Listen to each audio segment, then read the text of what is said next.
I'm Lieutenant Commander Arden Vale, 31 years old, and I earned the call sign Phantom 6 after saving a SEAL team from an ambush in Yemen, 6 men who lived because I rerouted their comms in 90 seconds.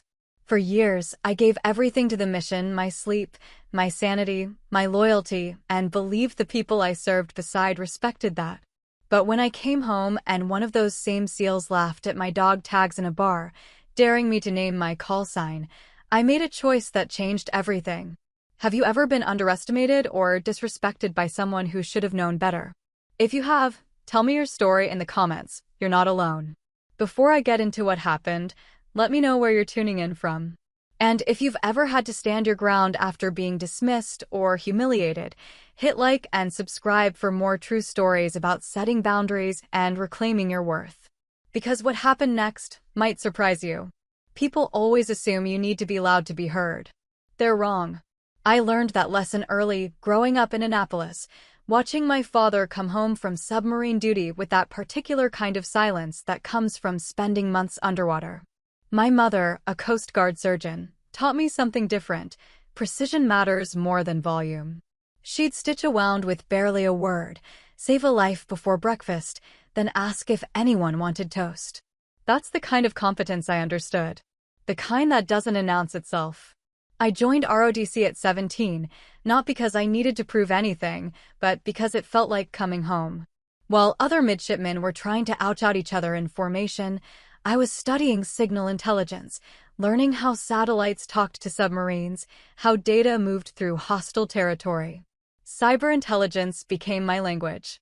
Tactical data fusion became my art. I wasn't the loudest voice in any room.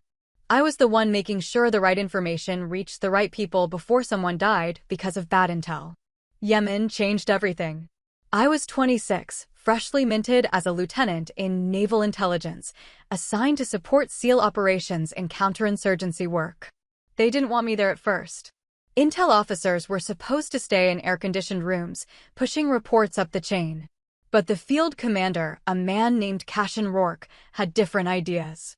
He wanted intelligence officers who understood that data wasn't just numbers, it was the difference between a successful extraction and 6 body bags. I spent 9 months embedded with his team, never touching a trigger but always in the network, always watching the digital landscape they moved through. I learned their patterns, their communication rhythms, the way they breathed between firefights. And I learned something else, how fragile the whole operation was. One compromised radio frequency, one intercepted transmission, and everything collapsed. The call sign came during an operation outside Aden. Cashin's team was moving through an urban sector, hunting a high-value target, when their network lit up like a Christmas tree. Someone had cracked their encryption. Every word they spoke was being broadcast to hostiles who were already moving to intercept. I had maybe 90 seconds before his 6-man team walked into an ambush they'd never survive. I didn't ask permission. I ghost-routed their entire communication system through a series of proxy servers I'd been maintaining for exactly this kind of emergency. The hostiles heard static. Cashin's team heard my voice, calm and clear, giving them new coordinates, a clean extraction route, and the locations of 3 enemy positions they needed to avoid. They made it out. All 6. Not a scratch. Afterward, Cashin found me in the operations tent. He didn't say thank you. He just looked at me for a long moment and said, "You're Phantom 6 now. You saved 6 ghosts. That makes you the lead Phantom." It stuck. Word traveled through the special operations community the way these things do, quietly, but completely. I became the intelligence officer that SEAL teams requested by name. The one who could route communications through denied territory, who could find patterns in signal noise that saved lives. I wasn't on the posters. I wasn't in the recruiting videos. But I was in the after-action reports again and again, the unseen operator who made the impossible work. Cashin and I developed something during those years. Not friendship exactly, the operational tempo didn't allow for that, but a mutual respect that felt more solid than most friendships I'd seen. He understood what I did. He understood that my work required a different kind of courage than his. He never questioned it, never diminished it. We'd debrief operations in near silence sometimes, just nodding at each other, knowing we'd both done exactly what needed to be done. Somalia was harder. The operations were faster, meaner, with less margin for error. I spent weeks at a forward operating base, sleeping 4 hours a night, monitoring 6 different SEAL teams as they moved through Mogadishu hunting terror cells. My expertise in data fusion meant I could see patterns nobody else caught, the way certain cell phone towers lit up before attacks, the digital signatures of planning meetings, the ghost-like presence of commanders who thought they were invisible. I saved 3 teams in 2 months. Cashin's was one of them. He'd remember that later, when it mattered. When he should have remembered, but didn't. Off-duty was different. Away from the operations tent, I became someone else, or maybe just someone smaller. People saw a woman in her late 20s, quiet, composed, not particularly imposing. They'd make assumptions. I let them. There was power in being underestimated, in watching people reveal themselves because they thought you weren't worth hiding from. My mother taught me that too. She'd let doctors twice her age mansplain surgery to her, then save their patients when they botched the procedure. Let them talk, she'd say. Then do your job better than they do theirs. I applied for lieutenant commander at 31. The promotion board barely glanced at my record before approving it. By then, Phantom 6 wasn't just a call sign, it was a legend among special operations units. I'd ghost-routed communications across 3 continents, prevented countless compromised operations, and maintained a perfect record of mission success when I was attached to a team. The SEALs I worked with knew what I was worth. Or so I thought. The rotation stateside should have been easy. After 3 years of deployment cycles, I was assigned to Coronado for a training and planning rotation, developing new protocols for intelligence integration with SEAL teams. It was important work, strategic rather than tactical, and it meant I'd be working with many of the operators I'd supported overseas. I expected continuity, professional respect, the kind of relationship we'd built under fire. I should have known better. Context matters. Overseas, under operational pressure, competence is currency. Everyone knows what everyone else brings to the fight. But stateside, in the casual spaces between missions, old patterns reassert themselves. The bar becomes more important than the battlefield. The story you tell matters more than the work you did. I started noticing it in small ways. Comments during briefings that felt just slightly off. "Intel's got it covered," said with a dismissive wave, as if intelligence work was somehow automatic, requiring no skill or judgment. Jokes about desk jockeys that landed just a little too hard.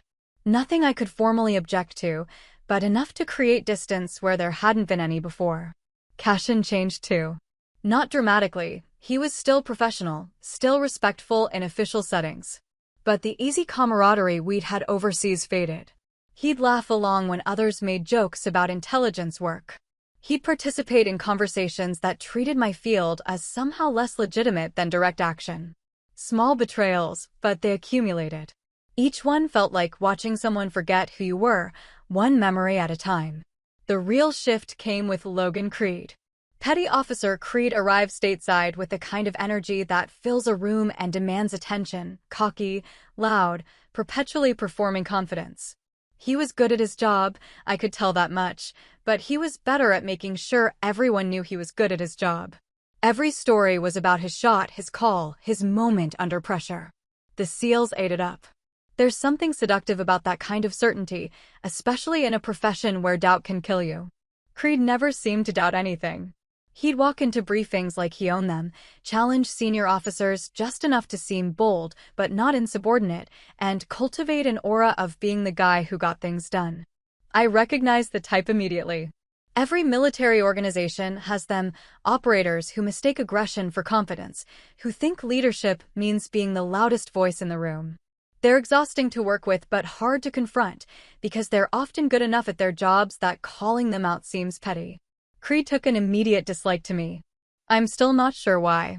Maybe it was because I didn't react to his performances. Maybe it was because other officers respected me and he couldn't figure out why. Maybe he just needed someone to position himself against, and I was convenient. Whatever the reason, he started making comments. "Intel's not real combat," said casually during a planning session, as if it were objective fact rather than opinion. "Phantom's just radio static," said while looking directly at me, waiting for a reaction I didn't give. Anyone can sit in a safe room and read reports. This one during a bar conversation, loud enough for half the table to hear. I didn't respond. Professionalism is its own kind of armor. If you don't react, people can't claim you're being difficult or emotional. But I felt each comment, stored each one away. Not with anger exactly. More like a scientist documenting data. This is what happens when respect becomes conditional. This is what it looks like when people forget what you've done for them. The others started joining in. Not everyone, Commander Chin, who ran intelligence oversight, stayed firmly in my corner. So did Chief Delane, my second-in-command in operations planning. But the SEAL operators I'd worked with overseas, the ones who'd relied on my ghost routing and data fusion to stay alive, started treating those contributions like ancient history. Overseas was overseas. Stateside was different. Cashin was the worst part. Not because he joined in, he didn't. Not really. But he didn't stop it either. He'd be sitting right there when Creed made some dismissive comment about intelligence work, and he'd just look away. Sometimes he'd smile, that small uncomfortable smile people use when they want to seem like they're part of the group but don't want to fully commit to the joke. Each time he did it, I felt something break. This was the man I'd saved. This was the officer who'd given me my call sign, who'd understood what I brought to the mission. Now he couldn't even make eye contact when someone mocked the work that had kept him alive. I should clarify something, I'm not easily hurt. 3 years of operational deployments teach you to develop thick skin. You learn to separate yourself from reactions, to observe your own emotions from a distance. It's necessary for survival. But this was different. This wasn't enemy combatants underestimating me. This was the people I'd bled for, metaphorically speaking. The people whose lives I'd saved, whose missions I'd made possible. They knew what I'd done. They just didn't care anymore, now that the context had changed. The comments escalated slowly. Phantom 6 became a punchline in their conversations. Someone would mess up something minor, spill a drink, miss a shot at the range, and someone else would say, "Better call Phantom 6 to fix it," and everyone would laugh. My call sign, the name I'd earned saving a 6-man team under fire, had become a joke about incompetence. I started avoiding casual gatherings. Why subject myself to it? I had work to do, new protocols to develop, new intelligence officers to train. I threw myself into that work with the same precision I'd brought to overseas operations. If they wanted to diminish what I'd done, fine. I'd just do more. I'd be so undeniably competent that the mockery would expose itself as ridiculous. But that's not how it works, is it? Competence doesn't protect you from contempt. Sometimes it makes it worse, because your existence becomes an implicit criticism of everyone who isn't performing at your level. They don't rise to meet you. They just find reasons why your competence doesn't count. I remember one specific moment. I was presenting a new intelligence integration protocol to a mixed group of officers, SEAL operators, intelligence personnel, command staff. It was solid work, the kind of systematic improvement that would save lives and improve operational success rates. I laid it out clearly, answered questions, and demonstrated how it would work in practice. Afterward, Creed asked, "But have you ever actually been in combat?" The room went quiet. Everyone knew the answer. Everyone knew that naval intelligence officers don't carry weapons in firefights. But everyone also knew I'd been in combat zones, under fire, doing work that made their operations possible. I looked at him for a long moment. Then I said, "I've kept people alive in combat. That counts." The bar in Coronado was called The Anchor. Unimaginative name, but it was close to base and had reasonable beer, so it was always crowded on Friday nights.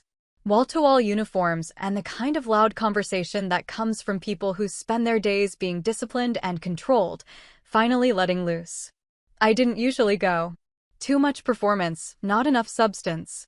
But that particular Friday, Commander Chin had asked me to join her for a drink before she shipped out for a deployment. I wasn't going to say no to Chin. She lasted about an hour before her phone rang, something urgent, command needed her immediately. She apologized, threw cash on the bar, and disappeared into the night.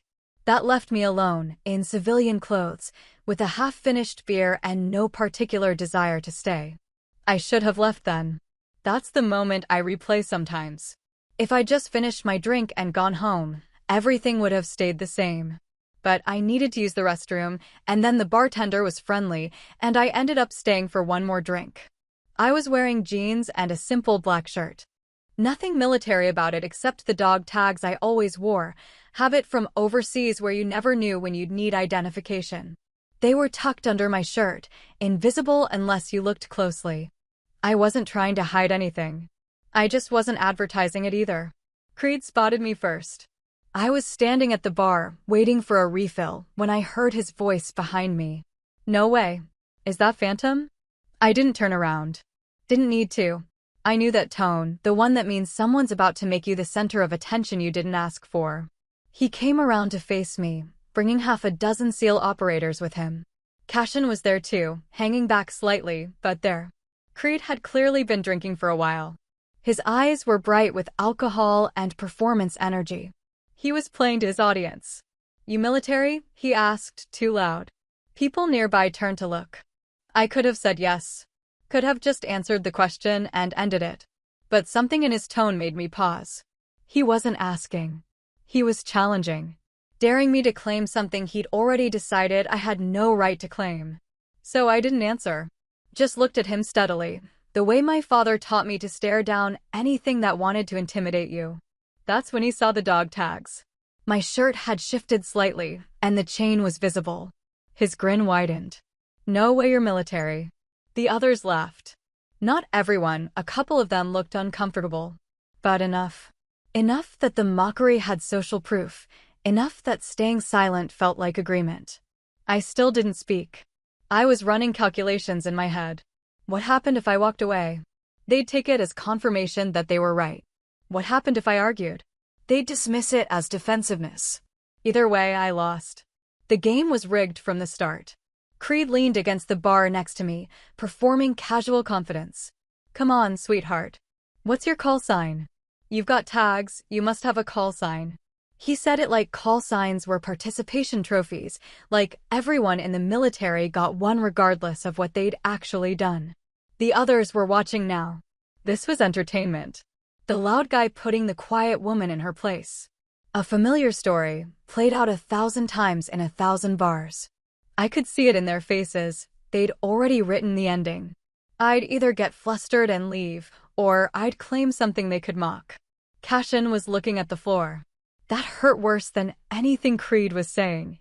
The man I'd saved, the officer who'd given me the name Phantom 6, couldn't even meet my eyes while someone turned that name into a joke.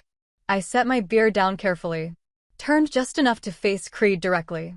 Met his eyes with the same calm I'd used while routing communications through hostile territory, the same steadiness I'd maintained while watching 6 men almost walk into an ambush that would have killed them all.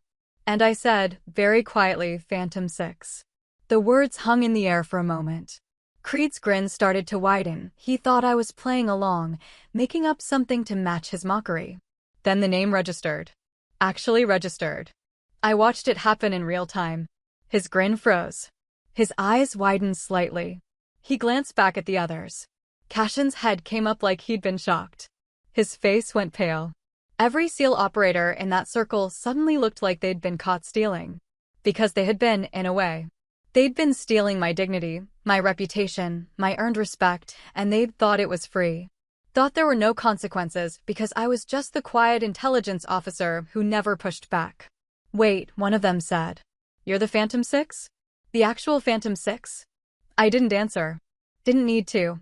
The truth was obvious now, written in Cashin's expression, in the sudden silence that spread through the group.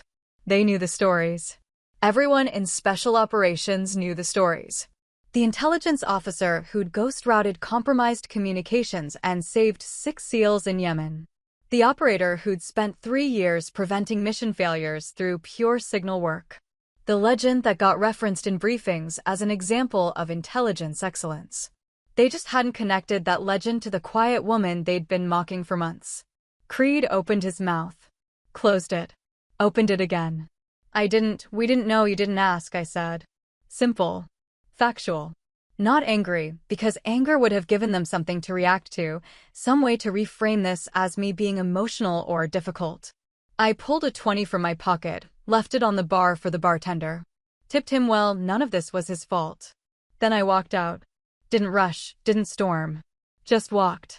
Behind me, the silence held. No one called after me. No one tried to apologize. They were too busy realizing exactly what they'd done. Word traveled fast. By Monday morning, half of Naval Special Warfare Command knew what had happened at the Anchor.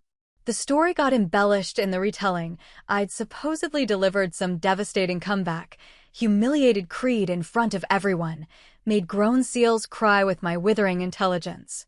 None of that was true. All I'd done was state my call sign and leave. But the story took on a life of its own, the way these things do. I didn't feed it. Didn't comment on it. Just showed up to work and did my job with the same precision I'd always brought. But I noticed changes immediately. Operators I passed in hallways suddenly met my eyes, nodded with actual respect. Officers who'd been casually dismissive in meetings started listening when I spoke. My inbox filled with requests for consultation from teams I'd never worked with, all of them suddenly aware that Phantom 6 was available stateside. Commander Chin found me Tuesday morning. Heard you had an interesting Friday night. It was fine. Arden. She waited until I looked at her. You don't have to pretend it didn't matter. What they did was wrong. I know it was wrong. That's why I didn't explain myself until I had to. She studied me for a moment. Most people would be angrier. I shrugged. Anger's expensive. I'd rather just be clear about who I am and what I've done. If they choose not to know, that's their problem. Until it becomes your problem. It was always my problem, Chin. I just chose when to address it. She smiled slightly. You're scarier than half the operators I know. I'm not scary. I'm just done carrying other people's assumptions. Cashin showed up Wednesday. He found me in my office, knocked on the door frame even though the door was open. I looked up from the intelligence report I was reviewing, waited. Can I come in? It's your time. He closed the door behind him, sat without being invited. He looked tired. I need to apologize. All right. I mean it. What happened Friday? What's been happening for months? I should have shut it down. I should have reminded them who you are. They knew who I was, Cashin. They just didn't care. He flinched. That's not fair. Isn't it? You were there every time Creed made a comment. You heard every joke, every dismissive remark. You knew what I'd done for you, for your team, and you looked away. So tell me, what part of that assessment is unfair? He didn't have an answer. To his credit, he didn't try to manufacture one. Just sat there, absorbing it. Finally he said, he didn't know who you were. He didn't ask. Would you have told him if he did? No. Because respect shouldn't be contingent on proof. I shouldn't have to recite my resume for people to treat me professionally. You're right. I know I am. That's not why you're here. He looked up. What? You're not here to apologize to me. You're here to apologize to yourself. You're here because you realized you failed your own standards, and that's harder to live with than failing mine. Silence. Long enough that I went back to my report, letting him sit with it. Eventually he said, how do I fix this? You don't.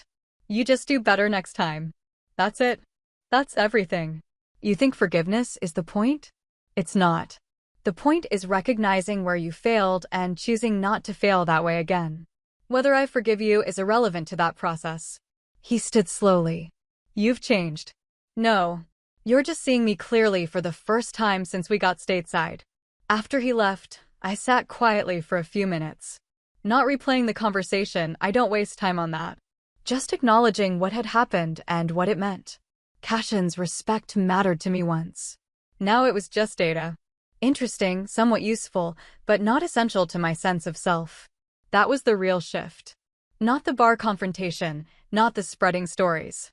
This moment, alone in my office, realizing I no longer needed their validation to know my worth. Later that week, I received orders for a new assignment. Rear Admiral Hollis Vance wanted to see me personally.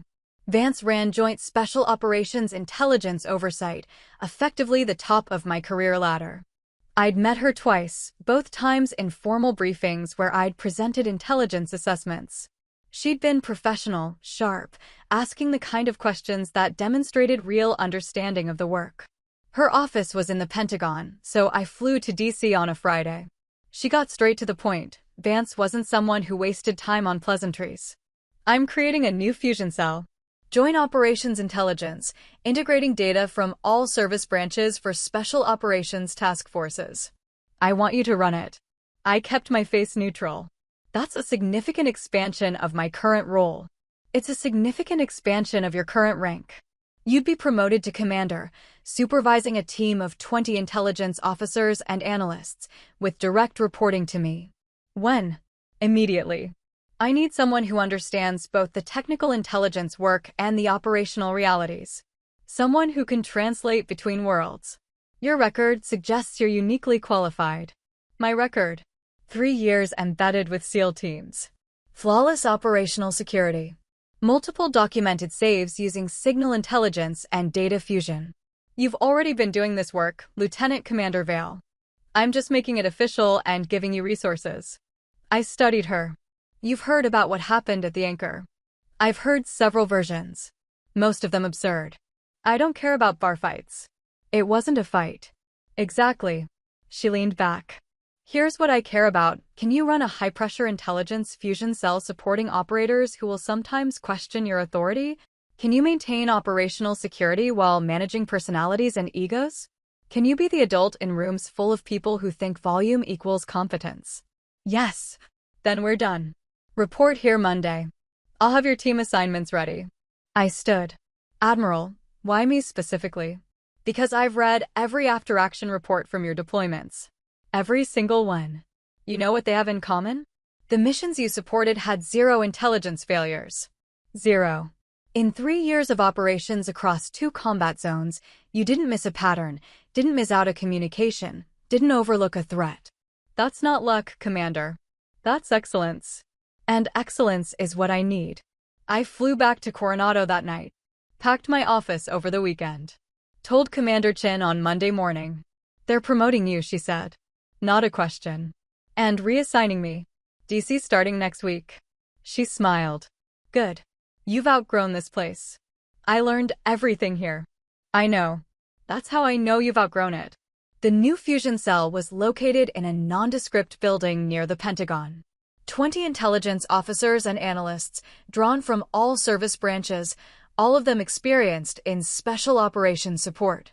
My job was to integrate their work, coordinate with field operators, and provide real-time intelligence support for joint task forces.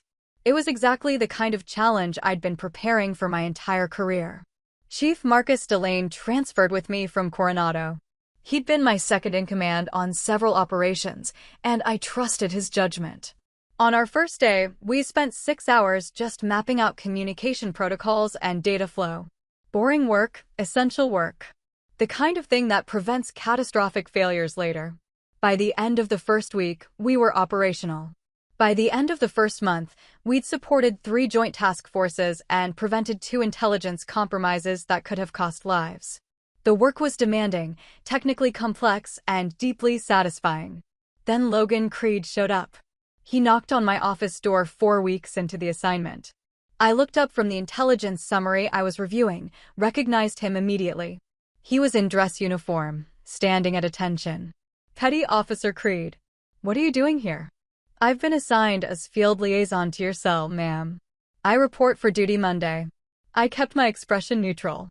You requested this assignment? No, ma'am. It was assigned through normal rotation. That was probably true. Field liaison positions rotated regularly, and SEAL operators often filled them. But the timing felt pointed. Someone in the assignment chain had decided to put Creed under my command. Maybe to test me. Maybe to test him. Sit down, Creed.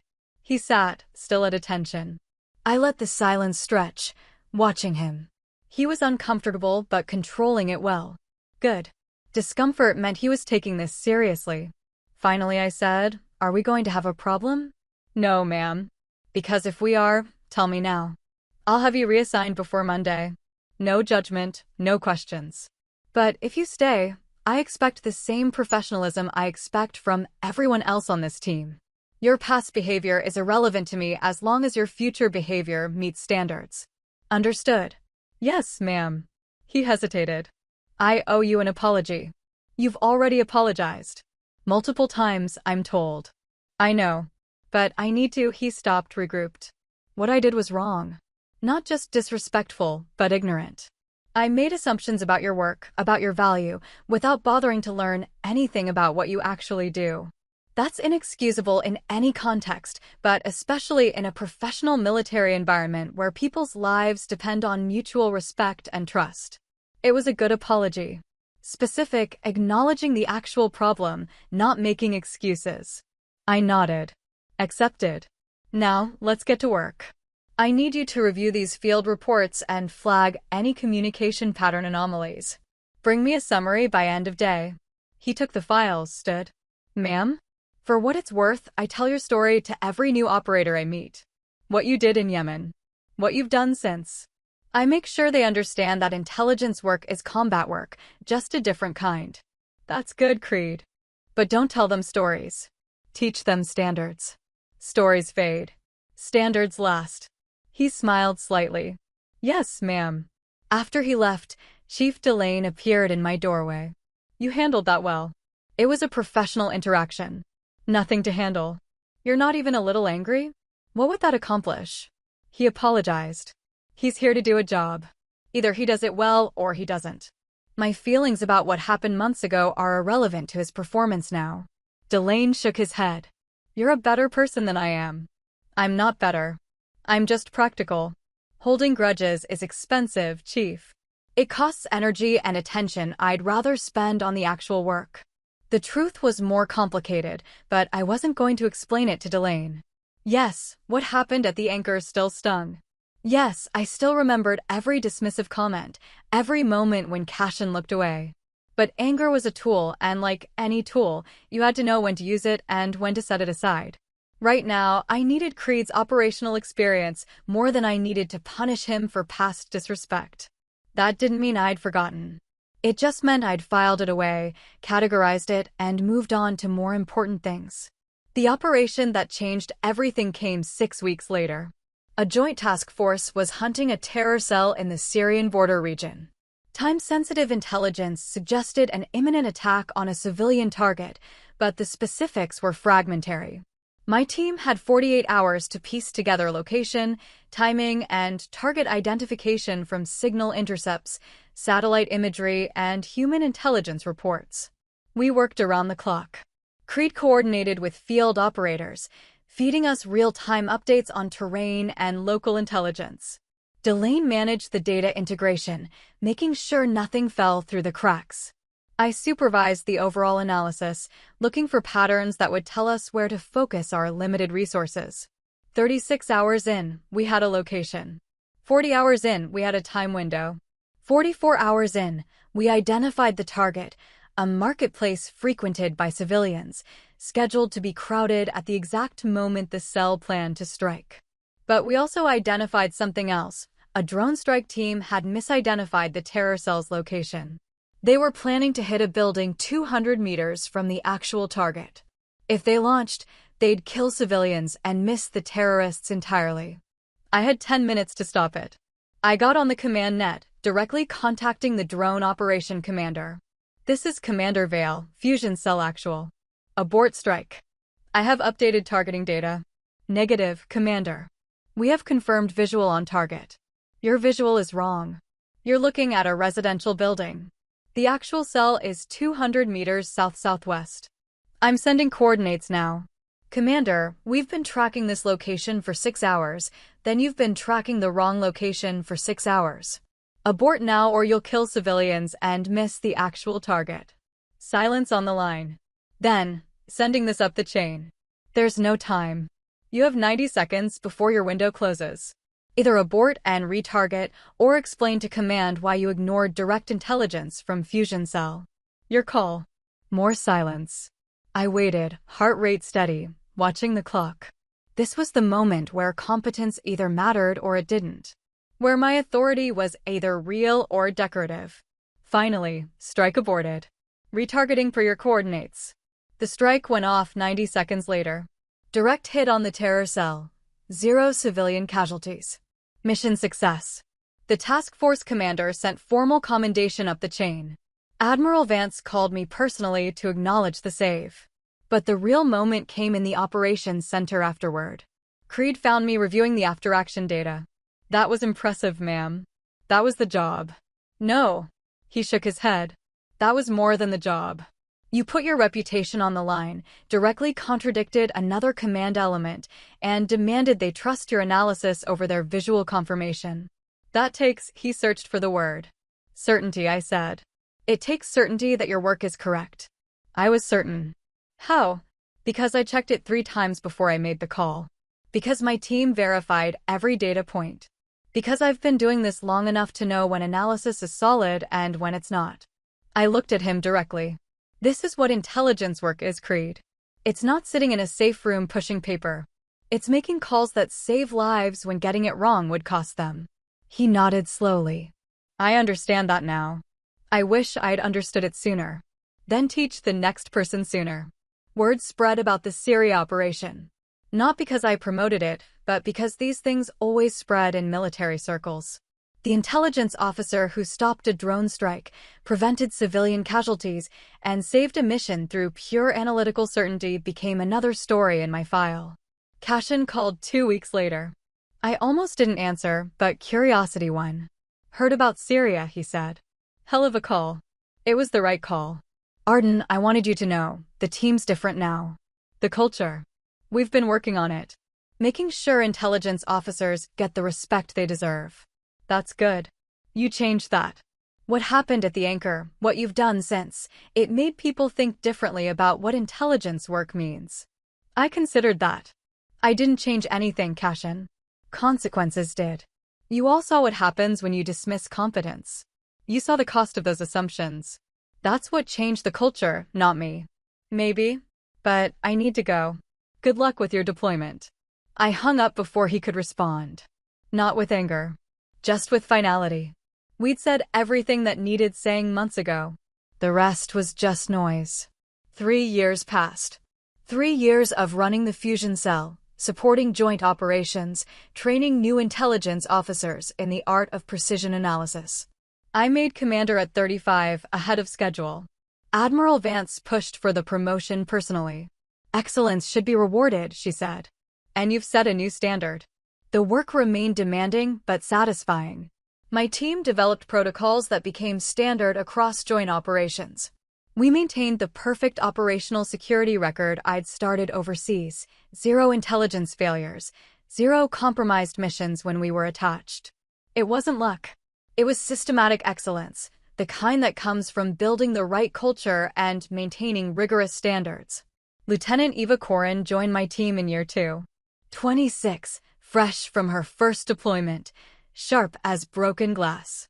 She reminded me of myself at that age, before I'd learned that competence sometimes needs protection, that being excellent isn't always enough. She came to my office one afternoon, frustrated. The operators don't listen to me. I give them solid intelligence, and they question every detail. It's like they think I'm making it up. I recognized that frustration. Lived it. What do you do when they question you? I explain. Show them the data, walk them through the analysis. But it doesn't matter. They still act like I'm guessing. Stop explaining. She looked surprised. Ma'am? You don't explain competence, Corin. You demonstrate it. Once. If they question your analysis after you've proven it sound, that's their problem, not yours. Your job is to be right, not to convince people you're right. Let the results do that work. But what if they ignore my intelligence and the mission fails? Then it's on them, not you. Document everything, maintain your standards, and let consequences teach the lesson you can't. That's harder than explaining. It requires patience. But it's the only thing that actually changes behavior. She thought about that. Is that what you did? Eventually. I spent too long trying to prove myself to people who weren't interested in proof. When I stopped doing that, when I just maintained my standards and let results speak, that's when things changed. Doesn't it make you angry? That you had to prove yourself at all? Sometimes. But anger's expensive, and I'd rather spend my energy being excellent than being mad about having to be excellent. She smiled slightly.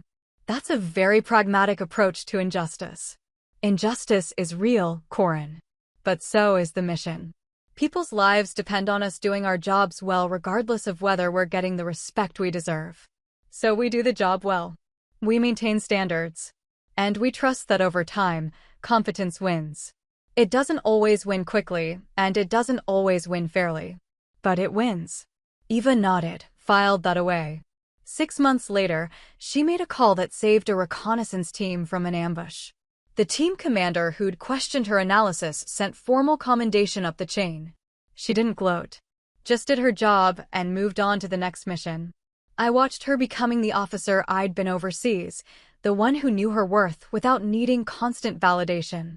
That's when I realized something. The bar confrontation, the months of dismissive comments, even Cashin's failure to defend me, all of that had taught me something valuable. Not about them. About me. About the difference between respect that's earned and respect that's required, and why only one of those actually matters. Admiral Vance called me into her office on a Tuesday morning. "I'm recommending you for promotion to captain." I kept my face neutral. "That's ahead of the normal timeline." "You've been ahead of the normal timeline your entire career, Commander." Captain's rank would put you in position to run intelligence operations for an entire theater. Multiple fusion cells, strategic oversight, direct advisory role to combatant commanders. It's where you should be. When would this take effect? 6 months, pending approval. But approval's a formality. Your record speaks for itself. After the meeting, I sat in my office for a while. Not celebrating, not planning. Just acknowledging the moment. Captain by 38. Running theater-level intelligence operations. Shaping how entire regions approach the integration of intelligence and operations. It was everything I'd worked for. And it had nothing to do with the confrontation at the Anchor. That moment didn't make my career. My work made my career. The bar just made visible what had always been true. Chief Delane knocked on my doorframe. "Heard Vance called you in. Good news. Promotion recommendation. Captain." He grinned. "Congratulations, ma'am. Well deserved. It's just the next step. It's more than that. You know how many intelligence officers make captain before 40? You're setting a standard, ma'am. Phantom 6 isn't just a call sign anymore. It's what excellence looks like in this field." "Don't do that, Chief." "Do what?" "Make me a symbol. I'm just doing the work." "With respect, ma'am, you stopped being just doing the work a long time ago. Whether you want to be or not, you're what young officers point to when they're deciding if this career is worth it. Especially the women, especially the ones who get told they're not tough enough or real enough or whatever enough. You're proof that competence wins." I thought about Eva, about the other young officers I'd mentored over the years. About the ones who'd told me they'd joined intelligence because they'd heard about Phantom 6.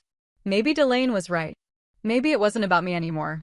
Maybe it had become bigger than one person's career, one person's confrontation with disrespect. That was uncomfortable.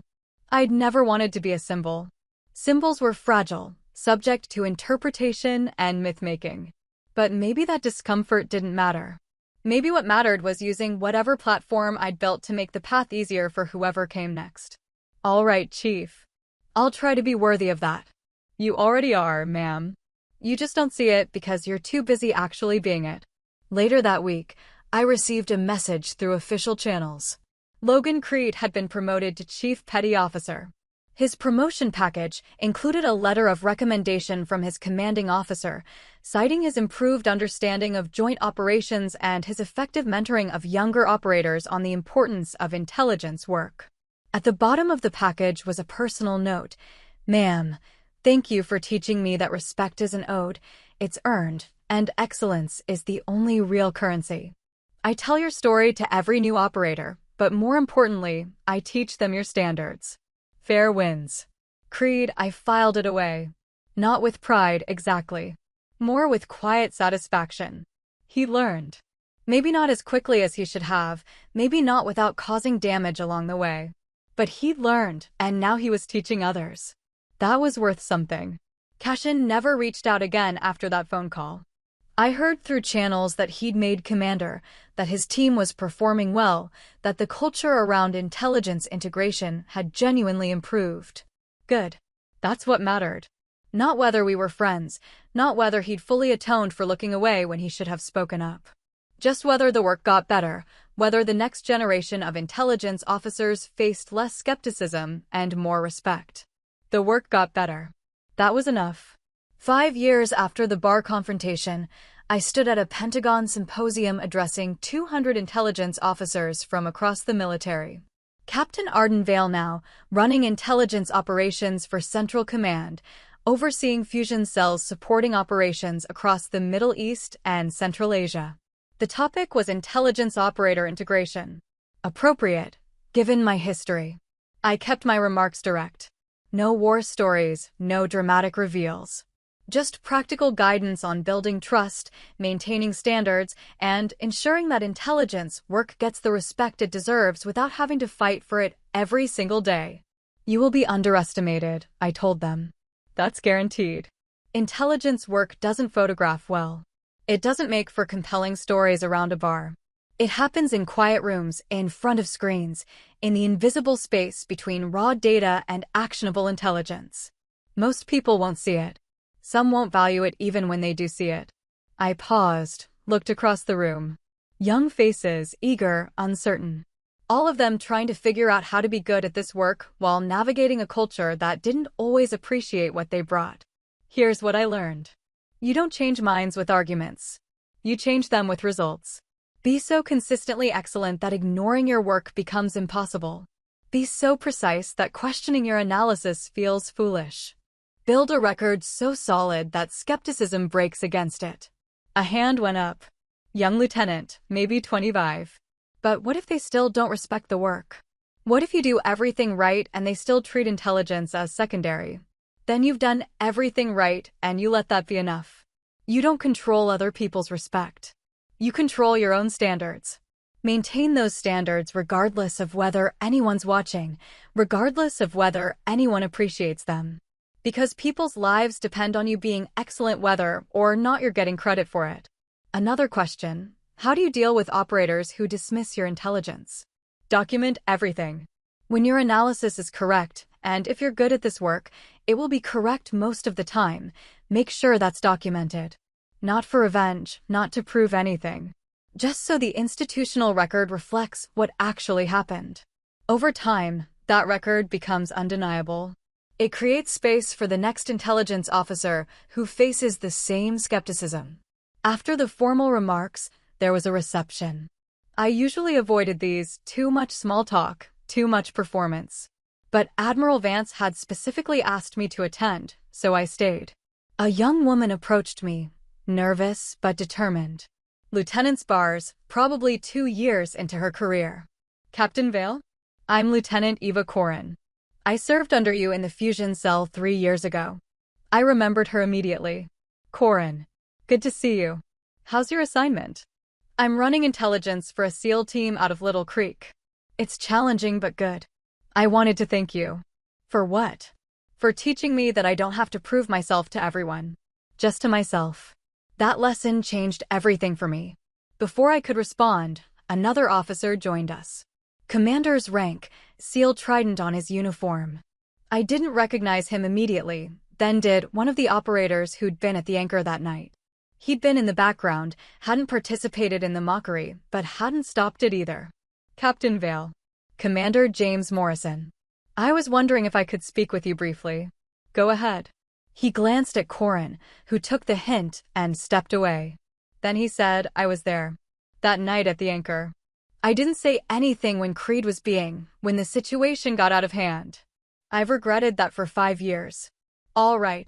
I just wanted you to know that what you did, how you handled it, it changed how my team approaches intelligence work. We make sure our intelligence officers are in every planning session, that their input gets equal weight with operational considerations. We've built it into our culture. That's good. That's how it should be. It wouldn't be that way if you hadn't, he stopped. If you hadn't shown us the cost of treating intelligence work as secondary. I didn't show you anything, Commander. I just said my call sign. You figured out the rest yourselves. He smiled slightly. With respect, ma'am, you did more than that. You maintained your dignity when we'd given you every reason to lose it.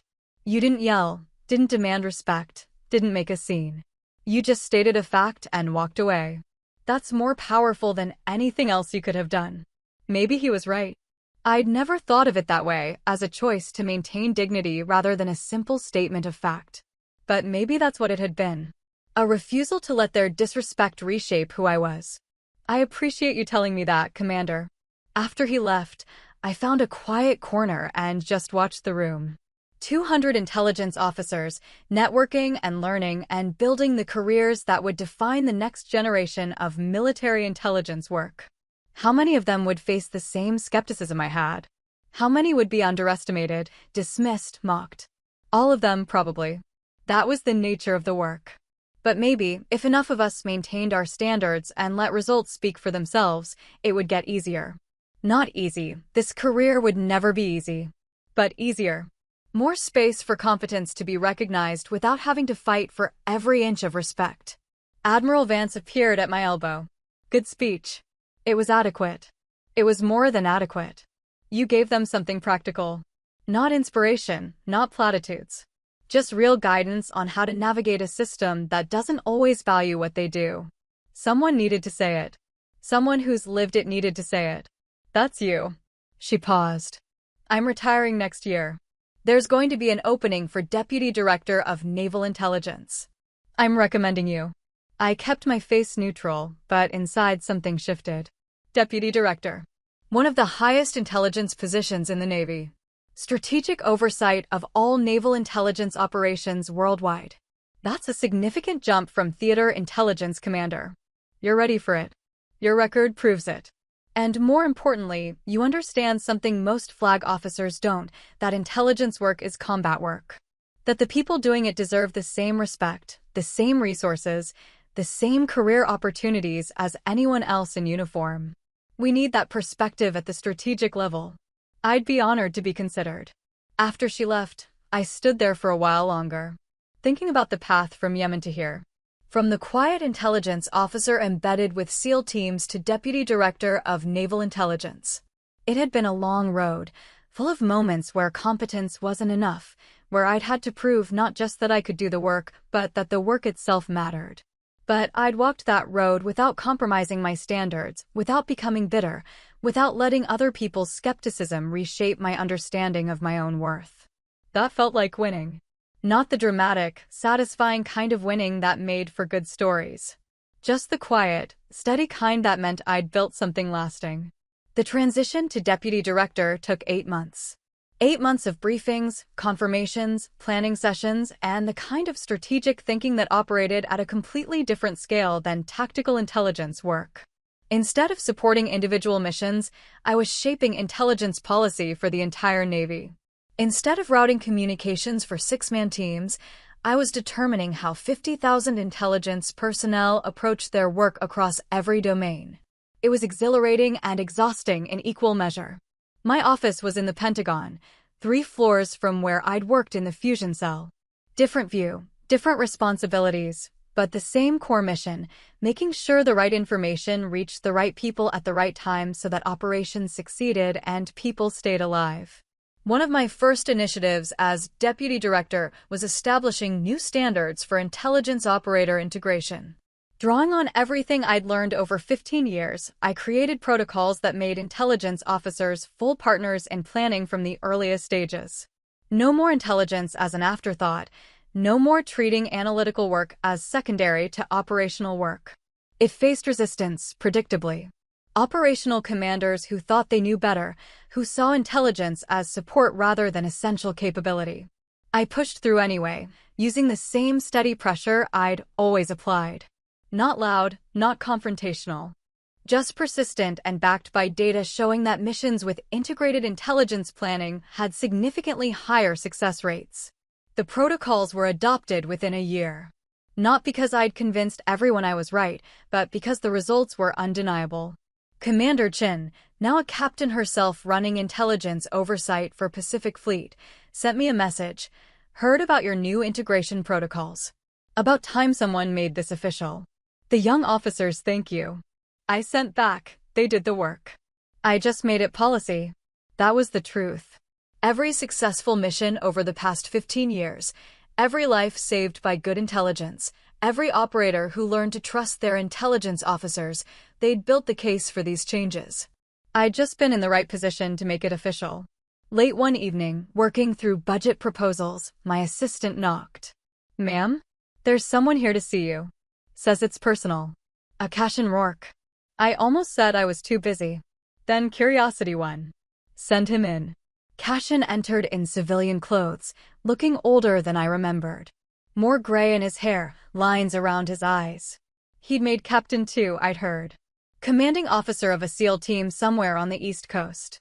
"Arden. Thank you for seeing me. You have 10 minutes. I've got budget reviews to finish." He sat across from my desk. "I'm deploying next month. Afghanistan again. Before I left, I needed to tell you something." "All right. The team I'm commanding, they're good. Really good. And one of the reasons they're good is because they respect intelligence work in a way most SEAL teams didn't when we were coming up. They treat their intelligence officers as equal partners. They listen. They integrate intelligence into every planning phase. That's how it should be. I know. And it's that way because of you. Because of what you taught me, what you forced me to learn about what intelligence work really means. I studied him. You didn't come here to tell me your team is well trained." "No." He took a breath. "I came to tell you I was wrong. Not just wrong at the bar that night, though I was. Wrong before that. Wrong in how I let the culture shift stateside. Wrong in how I participated in diminishing your work. Wrong in not speaking up when I should have. I've spent 5 years trying to be better, trying to build teams that don't make those mistakes. But I needed you to know that I understand what I did, and I'm sorry." It was a better apology than the one he'd given years ago. More specific, more aware. But it still felt like something he needed more than I did. "I appreciate you saying that. That's all? Just, I appreciate it. What did you expect, Cashin? Absolution? Forgiveness? Those are for you to work through, not for me to grant. You failed your own standards. Whether I accept your apology doesn't change that. What changes it is you doing better going forward. Which you're already doing." He nodded slowly. "You're right. I wanted you to know. Now I know." He stood to leave, then turned back. "For what it's worth, you were the best intelligence officer I ever worked with. I should have told you that more often. I should have made sure everyone else knew it too. You're telling people now. That's what matters." After he left, I sat with the encounter for a few minutes. Not analyzing it, not trying to extract meaning. Just acknowledging it and moving on. Cashin's journey toward being a better officer was his own. I could witness it, but I couldn't carry it for him. My phone buzzed. Text from Eva Corin, who I'd kept in loose touch with, just got promoted to lieutenant commander. "Thank you for teaching me that excellence speaks for itself." I typed back, "Congratulations. Now teach the next person." That was the real legacy, I thought.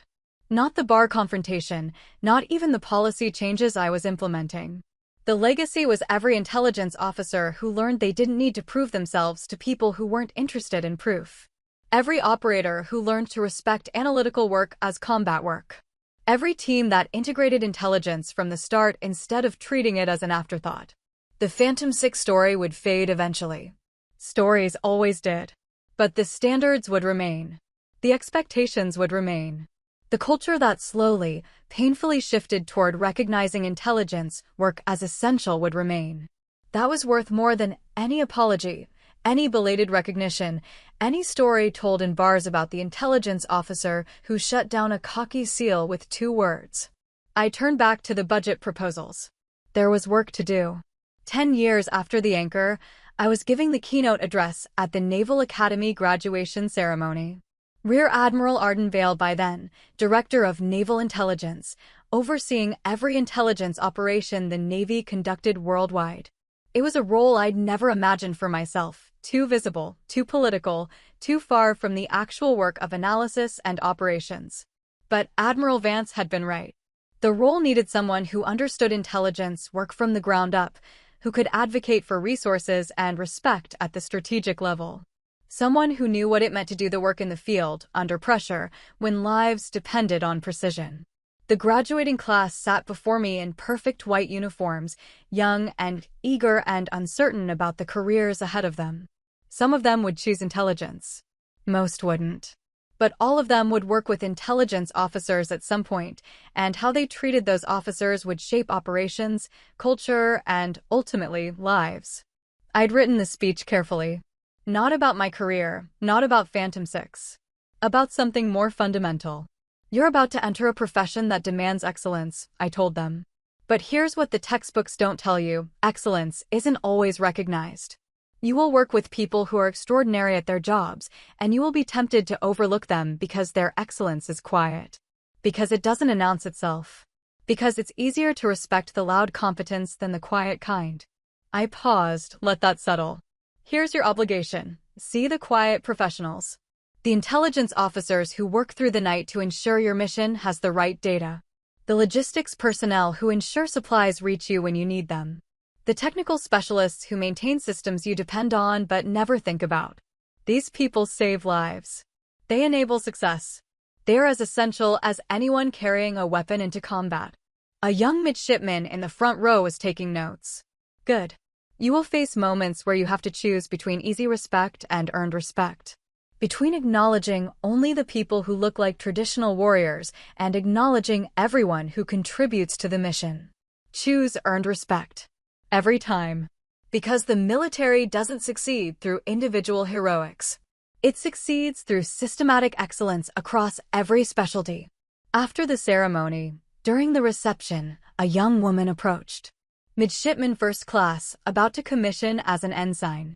Intelligence Specialist, according to her academic insignia. Admiral Vale? I'm Emily Chin. I wanted to tell you I joined intelligence because of you. I'd heard that before, but it still felt strange. Tell me why. Because you proved it was possible to be excellent at this work and get the recognition you deserve. My mother is Commander Lyra Chin. She served with you early in your career. She always told me that if I wanted to do intelligence work, I should study how you did it, not just the technical skills, but the patience, the standards, the refusal to compromise competence for convenience. Commander Chin. I hadn't spoken with her in years, but I remembered her support during those early difficult months stateside. Your mother is an excellent officer. You're lucky to have her as a model. She says I'm lucky to have you both. She says you taught her that quiet confidence is more powerful than loud certainty. After Emily left, I found myself thinking about legacy again. Not the dramatic moments, not the confrontations or the vindications. But the quieter transfer of knowledge, the teaching of standards, the slow accumulation of cultural change that happened through thousands of small interactions over decades. That evening, back in my office, I received a message through official channels. Captain Logan Creed was retiring from the Navy.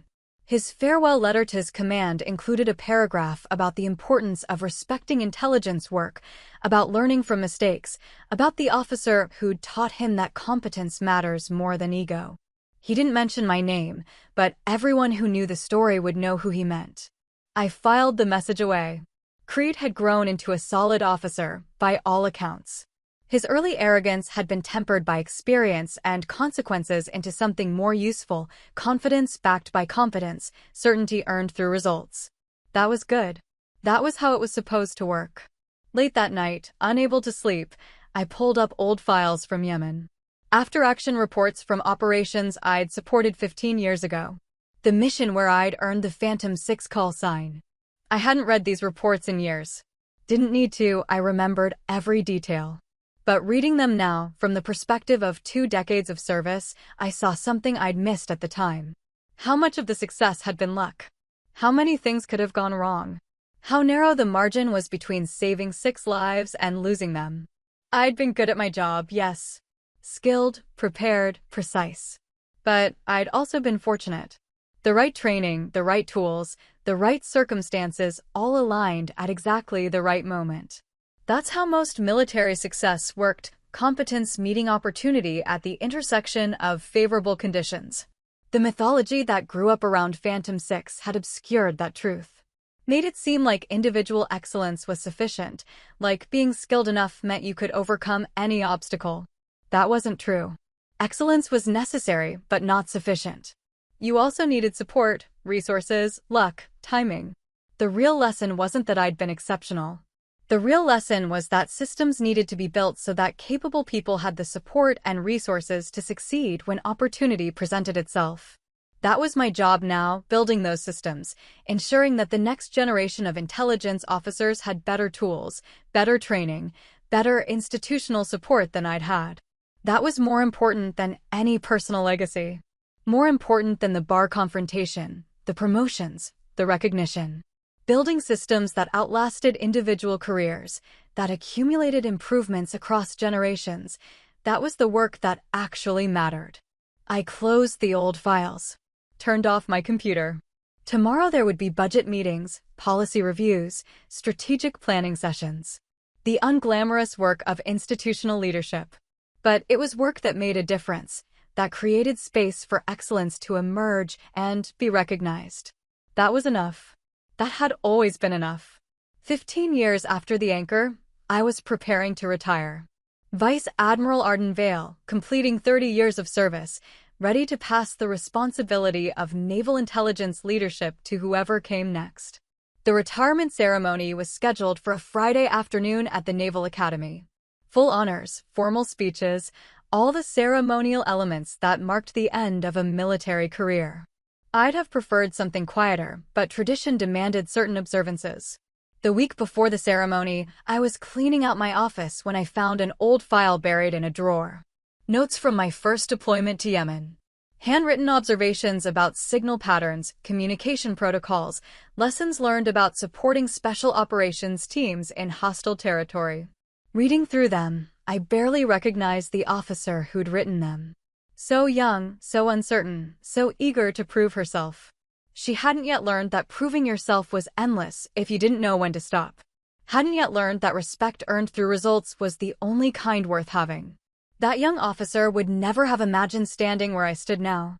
Deputy Director, then Vice Admiral.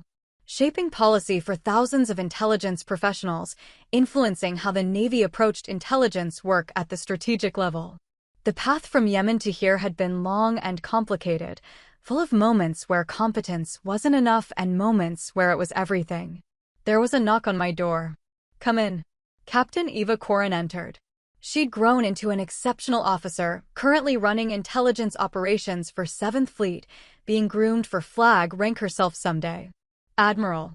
Wanted to check if you need any help with the ceremony preparations. It's all handled. But thank you."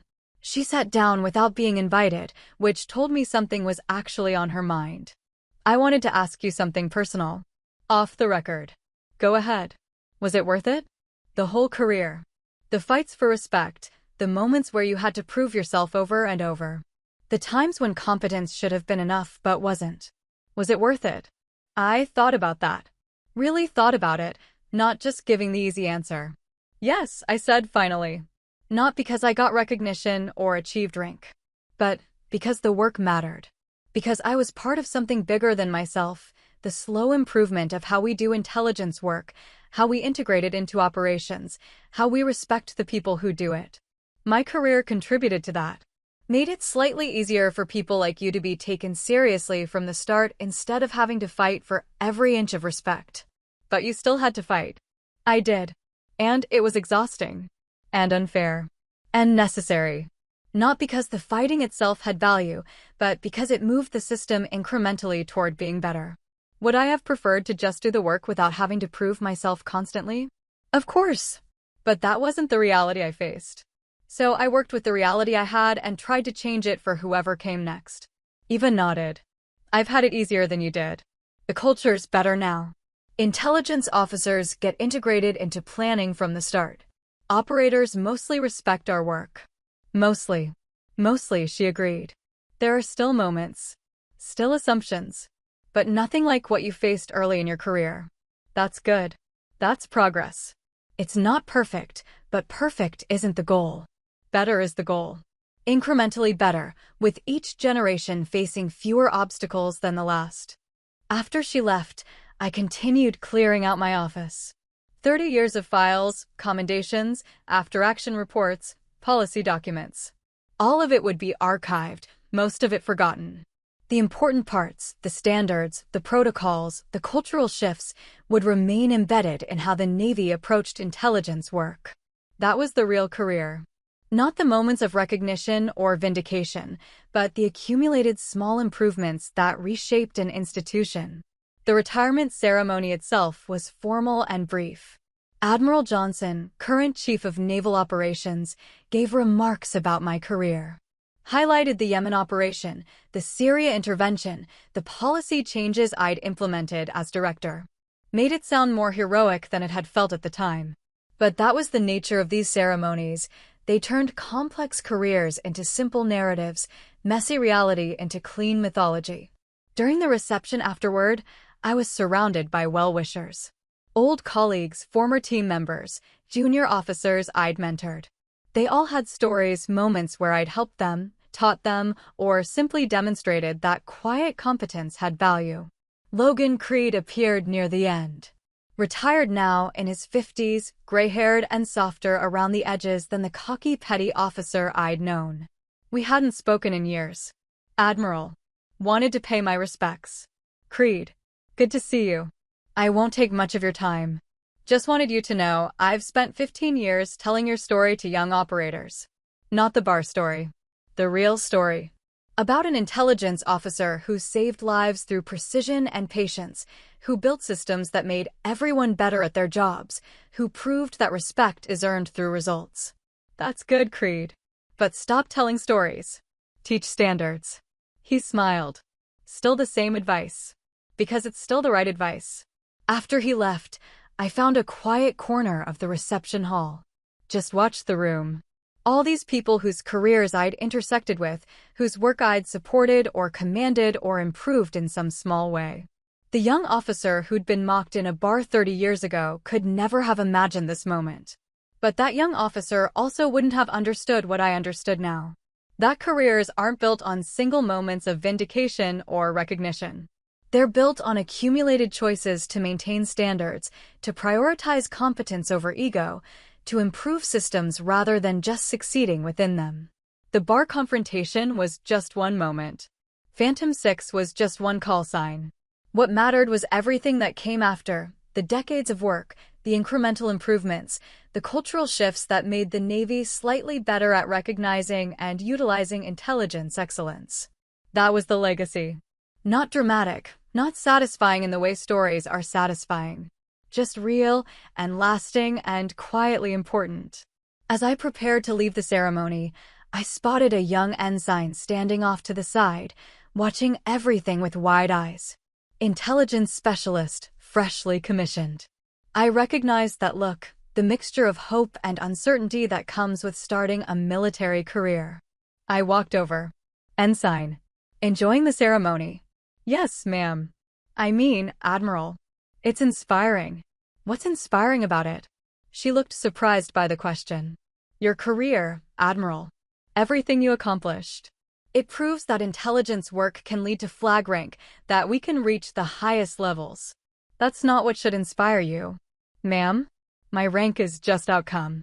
What should inspire you is the work itself, the precision, the patience, the satisfaction of providing intelligence that saves lives and enables success. Do that work excellently, regardless of whether it leads to promotion or recognition. That's what matters. She nodded, processing. But didn't you have to fight for respect? Didn't you face people who dismissed intelligence work? Yes.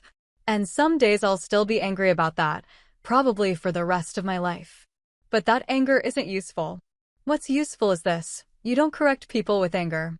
You correct them with truth.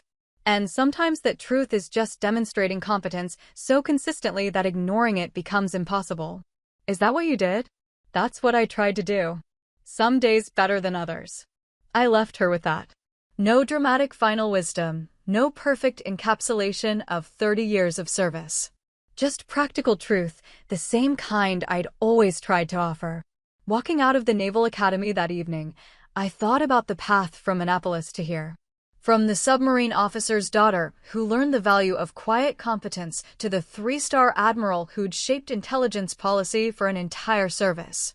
It had been a good career. Not perfect. Full of moments where I'd been underestimated, dismissed, mocked. But also full of moments where I'd saved lives, improved systems, and helped build a culture that respected intelligence work. The young officer who'd said Phantom 6 in that bar 15 years ago had wanted vindication.